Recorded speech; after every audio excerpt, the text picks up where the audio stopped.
Hello ഇന്നൊരു dinner റെസിപ്പിയാണേ. Pan വെച്ചിട്ടുണ്ട്. തമ്മിൽ കണ്ടപ്പോൾ മനസ്സിലായല്ലോ. പാൻ വെച്ചു, ഓയിലൊഴിച്ചു. പിന്നെ വേണ്ടത് പെരിഞ്ജീരകം. ഒരു നുള്ളു പെരിഞ്ജീരകം ഇട്ട് കൊടുക്കുന്നുണ്ട്. അതൊന്ന് പൊട്ടി വരട്ടെ. അത് പൊട്ടി വരുമ്പോഴേക്കും നമുക്ക് വെളുത്തുള്ളി ചതച്ചതിട്ട് കൊടുക്കാം. ഇത് ചതച്ചതാണ് കേട്ടോ. പിന്നെ ഒരു സവാള ഇട്ട് കൊടുക്കുന്നുണ്ട്. കുറച്ച് കറിവേപ്പില. ഇതെല്ലാം കൂടി ഇട്ട് നല്ലോണം മിക്സ് ആക്കാം. കുറച്ച് ഉപ്പിട്ട് കഴിഞ്ഞാൽ വേഗം സവാള വടിക്കിട്ടും. നല്ലോണം മിക്സ് ആക്കുക. പിന്നെ കുറച്ച് ഇഞ്ചി പേസ്റ്റ് അതും ഇട്ട് കൊടുക്കുന്നുണ്ട്. ഇഞ്ചി ഇട്ട് കഴിഞ്ഞാൽ അടി പിടിക്കാതെ നോക്കണം കേട്ടോ. ഇളക്കി കൊണ്ടേയിരിക്കണം. നല്ലോണം മിക്സ് ആക്കുക. ശരിക്കും ഇതൊരു ഡിന്നർ റെസിപ്പി ഓർ ബ്രേക്ക്ഫാസ്റ്റ് നമുക്ക് ഏത് വേണമെങ്കിലും യൂസ് ചെയ്യാം. മലയാളികളുടെ ഒരു വികാരമാണല്ലോ പുട്ടും ബീഫും. അത് തന്നെ ഇത്. ഓൾറെഡി ഞാൻ ബീഫ് കുക്കാക്കി വെച്ചിട്ടുണ്ട്. അതിനെ ഇതിലേക്ക് ഒന്നിട്ട് ഡ്രൈ റോസ്റ്റ് ആക്കി എടുക്കുക. ഓക്കെ. ബീഫിൽ ഉപ്പ്, മഞ്ഞൾപ്പൊടി, മുളക് പൊടി, ഗരം മസാല, മല്ലിപ്പൊടി, തക്കാളി, ഉള്ളി, ചെറിയ ഉള്ളി ഇതെല്ലാം കൂടി ഇട്ട് ഉപ്പ് എല്ലാം കൂടി ഇട്ടിട്ട് കുക്കാക്കി എടുത്താണ്. അതിന്ന് നമ്മൾ ബീഫിൻ്റെ പീസിനെ മാത്രം എടുക്കണം. ചാറ് അങ്ങനെ ഒഴിക്കണില്ല. ആവശ്യത്തിന് എടുക്കുക. പുട്ടും ബീഫും ആണല്ലോ. പുട്ടിൻ്റെ ഉള്ളിൽ ഫില്ലിങ് വെക്കാൻ വേണ്ടിയിട്ടാണ്. അപ്പോൾ ഭയങ്കര ഡ്രൈയും ആവരുത്, അന്ന് ഒരു ഗ്രേവി ടൈപ്പും ആവരുത്, സെമി ആവണം. നല്ലോണം മിക്സാക്കുക. ഉള്ളിയിൽ ഇതില്ലേ മറ്റേ വെല്ലുള്ളി, സവാള, ഒണിയൻ അതിൻ്റെ ആ ഒരു പച്ചത് പോകണം കേട്ടോ. വടക്കണ്ണിൽ പോയി കഴിഞ്ഞാൽ തന്നെ നന്നായിട്ടുണ്ടാവുള്ളൂ. പിന്നെ ബീഫ് എടുക്കുമ്പോൾ എപ്പോഴും ചെറിയ പീസ് എടുക്കാൻ നോക്കുക. എൻ്റെ ഒരു വലിയ പീസായതുകൊണ്ട് ഞാൻ അതിനെ ഒന്ന് ഉടച്ചു കൊടുക്കുന്നുണ്ട്. വലിയ പീസായി കഴിഞ്ഞാൽ നമുക്ക് കടിക്കത്തിരി ബുദ്ധിമുട്ടാവും. ചെറിയ ചെറിയ ക്യൂബ് പീസാക്കി വെക്കുകയാണെങ്കിൽ നന്നായിട്ടുണ്ടാവും കേട്ടോ. നല്ലോണം മിക്സാക്കുക. ആ വാട്ടറൊക്കെ നല്ലോണം അബ്സോർബ് ആവണം.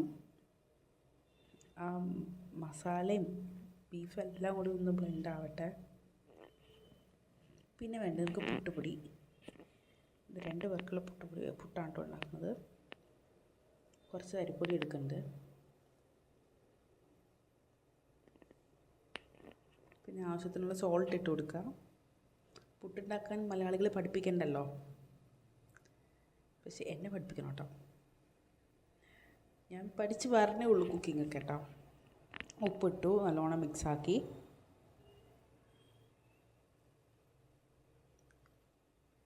ഇത് ശരിക്കും പുട്ടിൻ്റെ പൊടിയല്ല, നമ്മൾ പത്തിരിക്കൊക്കെ യൂസ് ചെയ്യില്ലേ അതാണ്. ശരിക്കും പുട്ടിൻ്റെ പൊടി ഭയങ്കര തരിയല്ലേ, അതിവിടെ ആർക്കും ഇഷ്ടമല്ല. പിന്നെ കുറച്ച് വെള്ളം ആഡ് ചെയ്തു. എറണാകുളത്ത് നമ്മൾ യൂസ് ചെയ്യുന്ന ചൂടുവെള്ളമാണ് ഒഴിക്കുക. ഇവിടെയാണെങ്കിൽ സാധാ പച്ചവെള്ളം ഉപയോഗിക്കുക. എനിക്ക് തോന്നിയിരിക്കുന്നത് പച്ചവെള്ളത്തിൽ കുഴക്കണതാണ് നല്ലത്. പിന്നെ മിക്സിയിലേക്ക് ഇട്ട് കൊടുക്കുന്നുണ്ട്. അപ്പോൾ കട്ടയൊന്നും ഇല്ലാണ്ട് കിട്ടുമല്ലോ, അതിന് വേണ്ടി. പിന്നെ തേങ്ങ ആദ്യം ചിരട്ടപ്പുട്ടിൻ്റെ ഇത് വെച്ചിട്ടുണ്ട്, അതിലേക്ക് തേങ്ങ ഇട്ട് കൊടുക്കുന്നുണ്ട്. പിന്നെ ഒരിക്കൽ ഡൗട്ടായി, ആദ്യം ഫില്ലിങ് ഇടുമോ പുട്ടുപൊടി ഇടുമോ എന്ന്. ആദ്യം ബീഫ് തന്നെ ഇട്ടു. മല്ലിയില ഇട്ടിട്ടോ, അത് ഞാൻ പറയാൻ വിട്ടുപോയി. മല്ലിയില ഇട്ടിട്ടുണ്ട്. ബീഫ് ഇട്ടു. ഇനി അതിൻ്റെ മുകളിലേക്ക് പുട്ടുപൊടി ആഡ് ചെയ്യാം.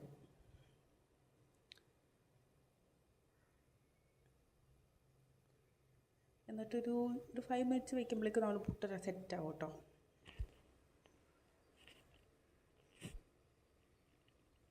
ശരിക്കും ഇതൊക്കെ ഞാനത് ദേപുട്ടിൽ പോയിട്ടാണല്ലോ കഴിച്ചിട്ടുള്ളത്. നമ്മുടെ ദിലീപേട്ടൻ്റെ ദേപുട്ടിലാണ് ഇഷ്ടംമാതിരി വെറൈറ്റീസ് ഓഫ് പുട്ടുണ്ടല്ലോ. അപ്പോൾ തൊട്ട് ആലോചിക്കും എത്ര വർഷം മുമ്പ് പോയതാണെന്നറിയോ.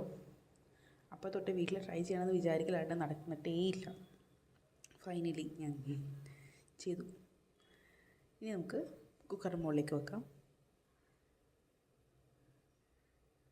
ബാക്കിയുള്ള പുട്ടിൻ്റെ പൊടീനെ പൊടിച്ചെടുത്തിട്ടുണ്ട്. ആവി വരുന്നുണ്ട് കേട്ടോ.